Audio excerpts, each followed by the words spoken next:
Boa tarde a todos, boa tarde aos aqui presentes na nossa sociedade, boa tarde àqueles também que nos acompanham pelo Facebook.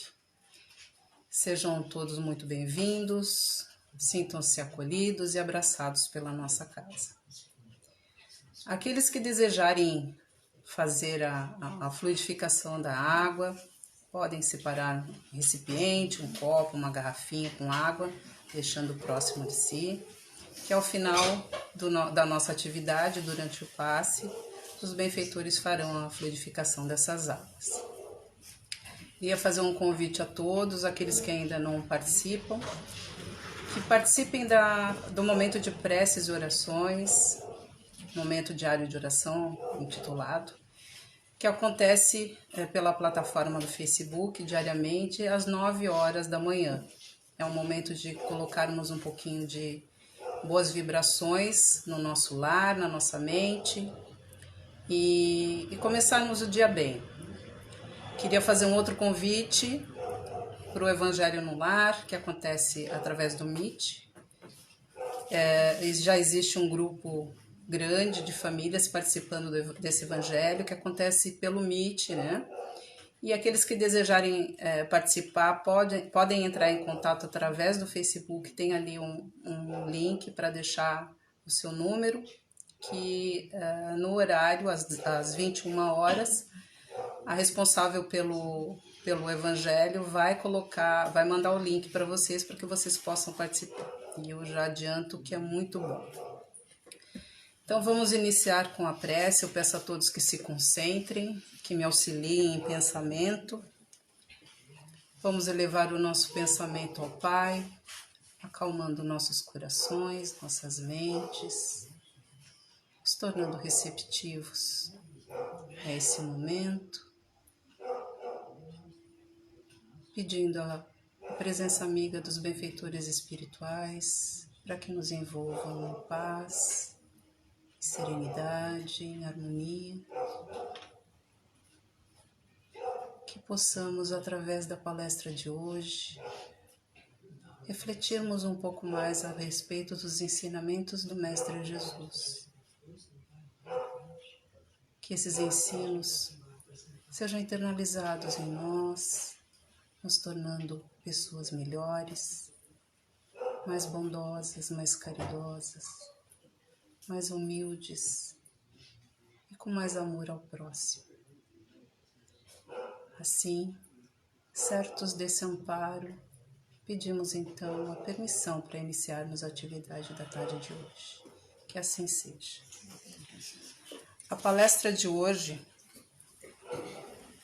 é do item 8 a 10, do Evangelho segundo o Espiritismo, capítulo 8, Verdadeira pureza, mãos não lavadas. E quem vai conduzir essa exposição doutrinária para a gente hoje é o senhor Jorge Pimentel. Seja muito bem-vindo. Obrigado. Boa palestra. Obrigado.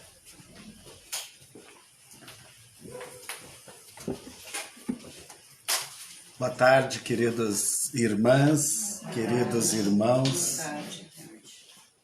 É uma honra estar aqui na Sociedade Espírita Luz, Paz e Caridade. E me sinto muito feliz com o convite da casa e agradecido pela oportunidade. A casa está vendo o capítulo 8 de O Evangelho segundo o Espiritismo, Bem-aventurados os que têm puro o coração. E Jesus nos disse, há mais de 2000 anos atrás, bem-aventurados os que têm puro o coração, porque verão a Deus. Esse é o título do capítulo. Então, nós temos que falar sobre o significado dessas palavras de Jesus. Bem-aventurados os que têm puro o coração, porque verão a Deus. O que significa ser puro de coração? É muito simples. Ser puro de coração é chegar no máximo de desenvolvimento espiritual e intelectual a que podemos chegar. É nos tornarmos espíritos puros. Aí nós teremos puro o coração.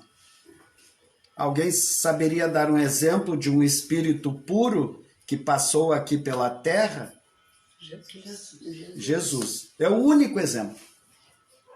É o único exemplo de espírito puro que passou aqui pela terra. Por isso é que ele nos governa. Jesus é o grande governador do planeta Terra. Governa o plano espiritual e o plano material.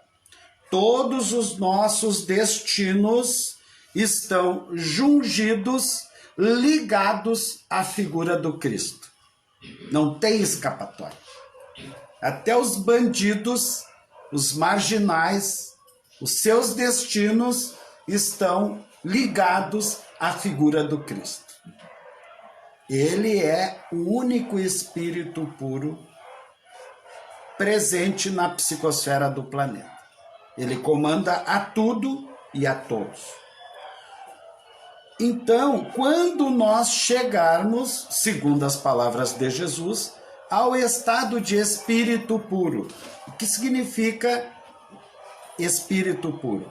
É aquele que detém todo o conhecimento do universo e todas as qualidades.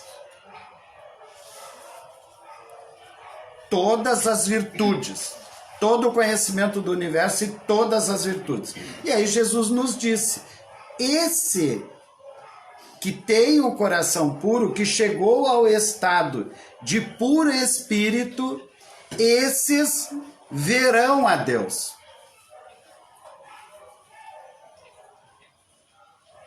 Esses verão a Deus. Isso está lá no livro A Gênese. Está também no livro dos Espíritos, mas está particularmente no livro A Gênese, a visão de Deus. Então, quando nós nos tornarmos espíritos puros, e esse dia está longe, muito longe, mas depende de cada um de nós, nos esforçarmos, envidarmos esforços para chegar nesse estado de espírito puro. Nós temos que trabalhar muito por nós para chegarmos neste estado. E aí nós veremos Deus. Jesus vê Deus. Jesus fala diretamente com Deus. Nós não temos ainda essa prerrogativa, mas um dia nós a teremos. Muito bem. Este capítulo é bem interessante porque ele começa com uma passagem, deixai vir a minhas criancinhas, depois fala sobre pecado por pensamento, adultério, e depois, por último, na verdadeira pureza, mãos não lavadas. Na época em que Jesus era vivo, alguns fariseus e escribas questionaram o mestre. Olha a petulância. Questionaram o mestre. Mestre, eles chamavam Jesus de mestre, tá? Todo mundo chamava Jesus de mestre. Eles chamavam hipocritamente Jesus de mestre. Mestre, por que violam os teus discípulos a tradição dos antigos, já que não lavam as mãos quando fazem as refeições?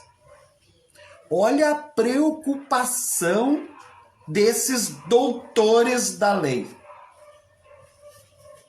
Por que os teus discípulos não lavam as mãos quando fazem as refeições? E aí Jesus lhes respondeu, à altura da petulância desses fariseus e desses escribas. E aí por último, Jesus disse assim para eles. Obviamente que eles não gostaram, né, da resposta de Jesus. Jesus os chamou de hipócritas. Jesus disse bem assim: hipócritas, bem profetizou de vós Isaías. Isaías foi um dos maiores profetas dos judeus, do judaísmo, quando disse: este povo me honra com os lábios, mas seu coração está longe de mim. Do profeta Isaías. É em vão que me honram, ensinando máximas e ordenações humanas. Jesus, então, os chamou de hipócritas. Depois nós vamos ver o conceito de hipócrita. É bem interessante. E depois chamou o povo e disse: escutai e compreendei bem isto. Isto vale para todos nós, né? Não é o que entra na boca que macula o homem. O que significa macula? Macular. Significa sujar, poluir. Não é o que entra pela boca que polui o homem. O que sai da boca do homem é que o macula. Não é o que entra na boca que suja o homem, suja o seu coração, suja a sua mente, suja o seu espírito. É o que sai da boca. O que sai da boca procede do coração, né? Do coração. Jesus quis dizer, né, do espírito, mas se referiu ao coração. O que sai da boca procede do coração e é o que torna impuro o homem, porque é do coração que partem os maus pensamentos, os assassinatos, os adultérios, as fornicações, os latrocínios, os falsos testemunhos, as blasfêmias e a maledicência. É isto que torna impuro o homem. Essas são as coisas que tornam impuro o homem. Mas comer sem haver lavado as mãos não é o que o torna impuro. O que nos torna, nos demonstra, nos prova a nossa impureza de espírito, a nossa inferioridade como espíritos, é o que sai da nossa boca. Isso nos compromete. As palavras e também o pensamento mal, as palavras, os atos, isso denota a nossa condição de inferioridade. E isto demonstra se nós somos verdadeiramente espíritas. Porque um espírita que se preze, o verdadeiro espírita, não tem o direito, não pode falar mal de ninguém. Nem do seu companheiro aqui, trabalhador da casa, nem de nenhum frequentador e nem dos políticos.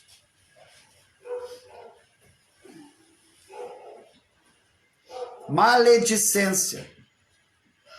Os pensamentos e as palavras geram, os pensamentos ruins e as palavras malditas geram assassinatos, geram a pobreza, geram a corrupção e geram todos os nossos problemas sociais.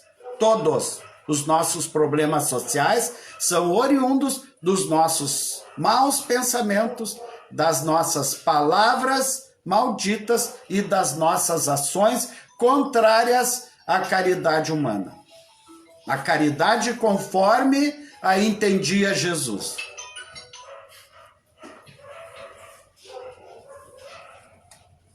Os judeus, diz a explicação do Kardec, Os judeus haviam desprezado os verdadeiros mandamentos de Deus. Que mandamentos eram esses? Aqueles obtidos por Moisés no Monte Sinai. Os 10 mandamentos. Depois Moisés escreveu mais 5 livros. O Pentateuco Mosaico. Um conjunto de 5 livros. E os judeus, né, seguiam a Torá. O que é a Torá? É esse conjunto de 5 livros.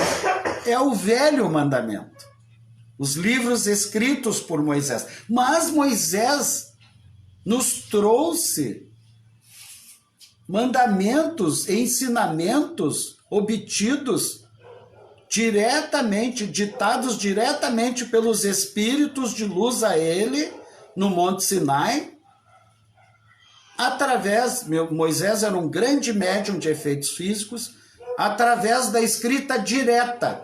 Os espíritos superiores grafaram, a mando de Jesus, grafaram nas tábuas da lei, que eu acredito que eram pedras da lei, né? 2 pedras, né? Grafaram ali todos os 10 mandamentos. Tá ali, era só seguir. Aí os judeus inventaram um monte de tradições orais, porque além da Torá, além dos 5 livros de Moisés e dos 10 mandamentos, eles seguiam, além disso, uma tradição oral. Inventaram uma série de coisas para as pessoas que compactuavam daquela religião, do judaísmo, tá? Ensinamentos para eles seguirem. Tá? Mas o que vale mesmo são os 10 mandamentos de Moisés. Isso é obra de Deus. Os livros todos que Moisés escreveu, tá, são importantes, mas não refletem o pensamento dos espíritos superiores. Foram importantes para aquele povo daquela época, por demais ignorante e por demais inculto. Mas não reflete o pensamento divino. Então eles se apegavam mais à prática desses regulamentos estabelecidos pelo homem e não à essência do código divino, dos 10 mandamentos. E Jesus disse isso para eles. Olha, tem um mandamento que vocês estão esquecendo.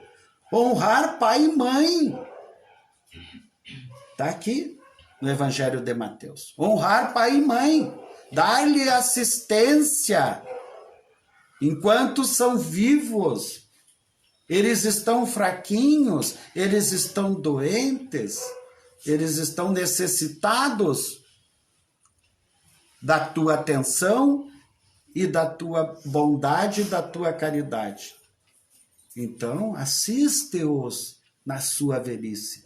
E aqueles fariseus e escribas se apegavam a outras tradições orais e não aos verdadeiros mandamentos da lei de Deus. Por quê? Porque era mais fácil observar atos exteriores do que se renovar moralmente. Bem mais fácil, né? Por exemplo, a pessoa vai numa missa, aí tem todo aquele culto, né? Ou num culto na igreja evangélica, enfim. Tem todo aquele cerimonial, né?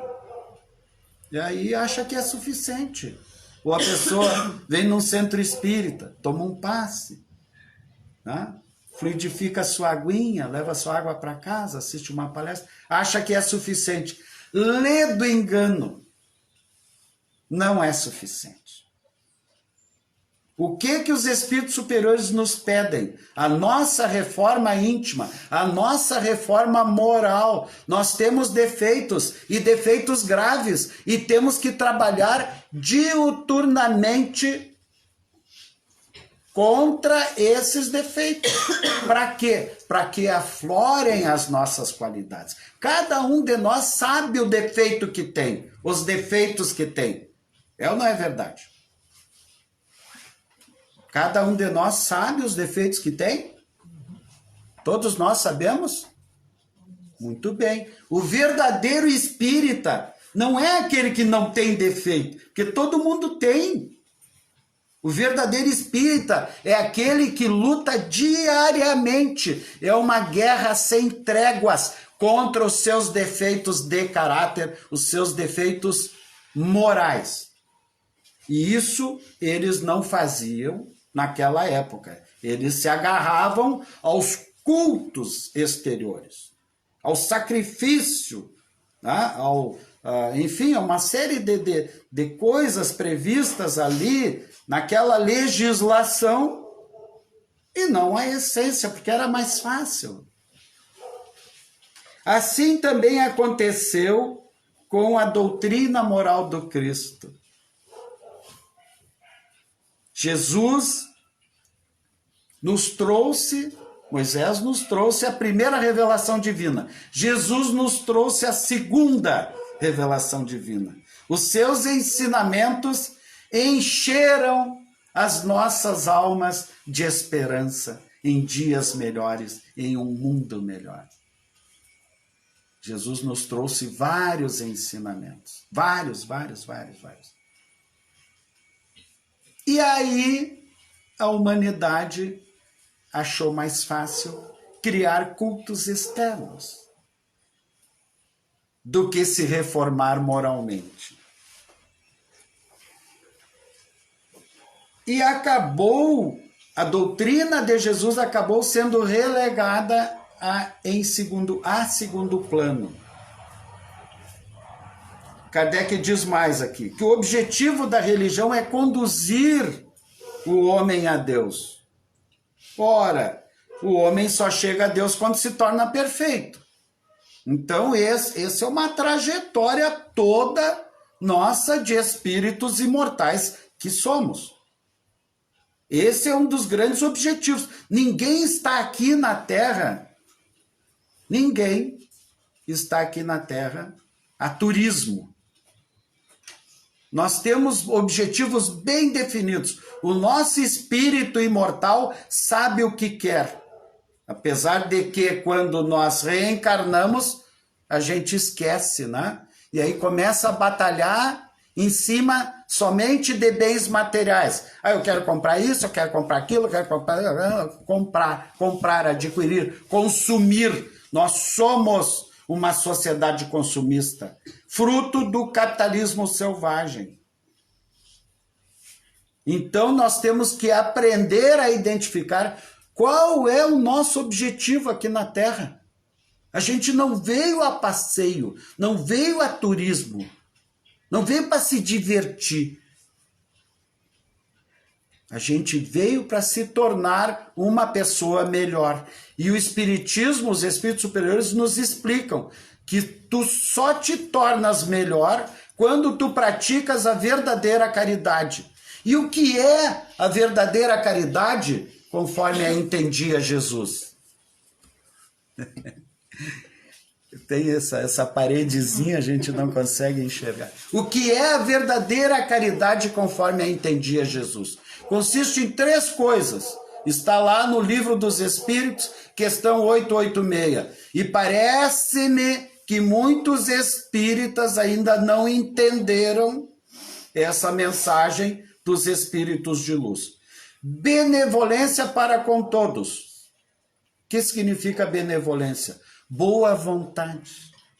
Boa vontade para com todos. Começa dentro do teu lar, dentro da tua casa. Boa vontade tu tem. Isso é um exercício diário. Praticar a boa vontade. Ajudar os teus familiares que convivem contigo. Boa vontade no trabalho. Boa vontade na escola. Boa vontade na vizinhança. Boa vontade. Benevolência. Bondade de coração. Significa também indulgência para com as imperfeições alheias. Indulgência, o que é indulgência? É tolerância. Tolerância para com as imperfeições alheias. Por que tu não vai tolerar as imperfeições do teu marido, da tua mulher, do teu filho, do teu pai, da tua mãe. Por quê? Se tu és imperfeito, tu tens uma série de imperfeições e tu necessitas que os outros te tolerem. E aí tu vai ser intolerante. Aliás, a tolerância é a palavra da atualidade. Tolerância. Tolerância em vasto sentido. Mas a tolerância aqui, que se transforma em caridade, é a tolerância para com as imperfeições alheias. Porque nós também precisamos que os outros nos tolerem, ou não. Ou alguém acha aqui que é a última bolachinha recheada do pacote? Não, nós somos iguais a todo mundo. E por último, o perdão das ofensas. Perdoar as ofensas, tantas vezes quantas forem necessárias.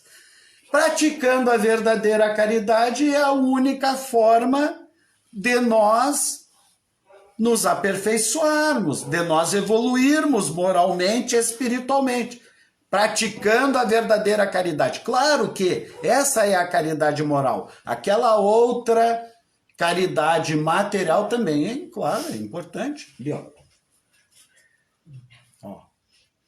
Pessoas passam fome. Nós não. Graças a Deus, eu nunca passei fome na minha vida. Meu pai era militar do exército. Graças a Deus, eu nunca passei fome. Depois eu fiz concurso público, entrei na justiça, meus filhos nunca passaram fome. Mas tem gente passando fome. E aí nós vamos nos negar de trazer um pacote de arroz. Não precisa ser um pacote de café, tá caro pra caramba. Quase R$20. Mas pediram café ali? Pediram, tá? Mas quem quiser trazer, pode trazer café. Por que não trazer? Tem muita gente passando fome. Essa caridade também é importante. Roupas, né? Doação de roupas. Faz uma limpeza no teu guarda-roupa, tira tudo que tu não usa. Mas entrega limpo, por favor. Lavadinho, tá? Lavadinho. Não traz, usei agora esse casaco aqui, faz 3 anos que eu não lavo, eu vou doar para o Centro Espírita. Não, lava. Lava tuas roupinhas que tu tá doando. Seja limpinho. O que significa hipócrita? Vamos ver se vocês identificam alguém da relação de vocês. Não precisa falar, só pensa. Hipócrita. Hipócrita é aquele que demonstra uma coisa quando sente outra. Quando sente ou pensa outra. Que dissimula sua verdadeira personalidade e aparenta quase sempre por motivos interesseiros ou por medo de assumir sua verdadeira natureza. O hipócrita tem medo de assumir sua verdadeira natureza. Tem medo que as pessoas descubram quem ele realmente é. Aparenta qualidades ou sentimentos que não possui. É um fingido, falso, simulado, dissimulado, enganador. O hipócrita, o mundo está cheio. Os hipócritas e os invejosos nos rodeiam. Muito cuidado com essa gente. Tá? E muito cuidado para não se tornar um hipócrita e um invejoso também. Tá? O hipócrita, ele veste uma capa de pureza, de falsa pureza que ele não tem. Ele não é um puro de coração. Nós espíritas também não, mas a gente luta diariamente contra as nossas próprias imperfeições. É ou não é verdade? Verdade. Eu vi que gente que nem moveu a cabeça. Vamos. Isto. Um lembrete. E olha ali, ó, que legal, ó.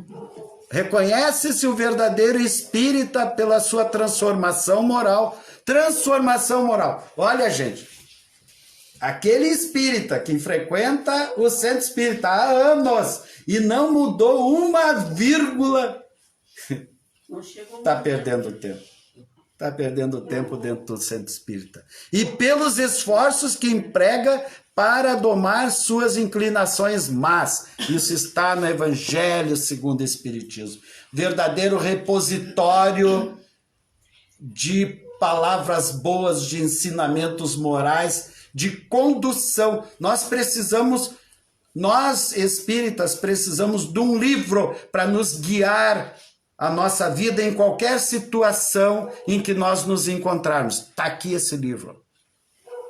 É o Evangelho segundo o Espiritismo. Está ali.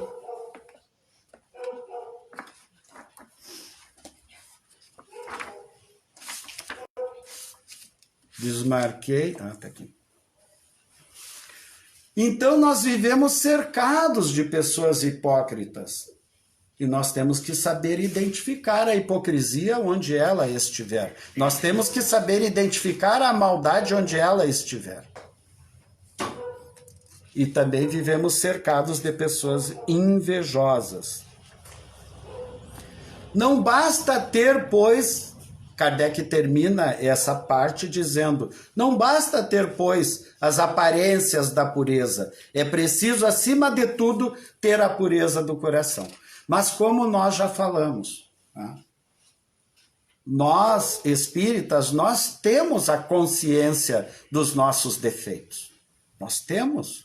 Nós fazemos reflexões, especialmente à noite, a gente faz aquele exame de consciência. Puxa vida, tá? Eu falei tal coisa para fulano, não devia ter falado. A gente tem essa consciência dos erros que a gente comete, das palavras que dissemos que ofendeu o nosso irmão de caminhada, dos pensamentos impuros que ainda temos.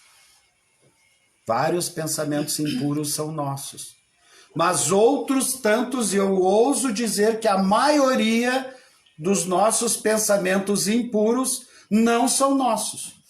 São de espíritos obsessores, de espíritos imperfeitos, de espíritos menos esclarecidos que tentam incutir em nós esses maus pensamentos. Qual o antídoto para combater maus pensamentos? Vigiai e orai. Orai e vigiai. Orai e vigiai, mas o antídoto, estou falando do antídoto. Oração, a prece, a oração. Esse é o antídoto. Muito bem. Então, o nosso tempo está terminando, né, irmão? Ou já terminou? Esteja à vontade. Já terminou? Falamos o que deveríamos ter falado. Foi uma honra e uma grande alegria estar com os irmãos e muito obrigado pelo convite. E como dizia o Anônimos Gourmet, se a casa quiser, voltaremos. Não, Será um prazer. Muito obrigada pelas reflexões. Estava excelente. Então vamos nos encaminhando para o final da nossa atividade. Eu peço aos aplicadores de passe que se posicionem, por gentileza.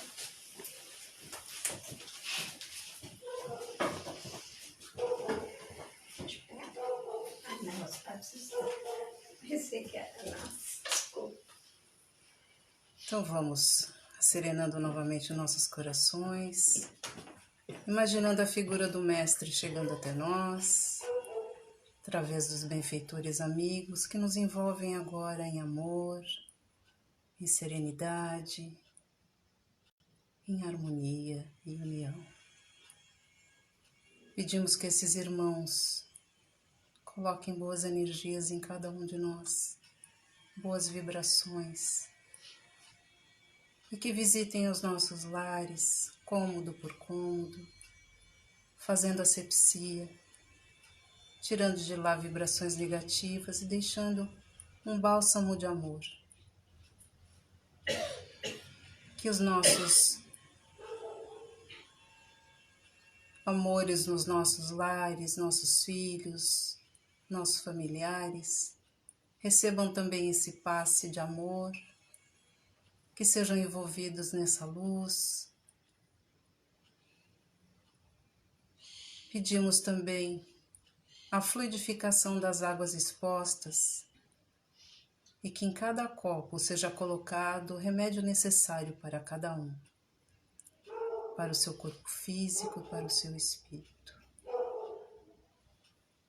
Agradecemos, Pai, pela oportunidade de estarmos aqui, em seu nome,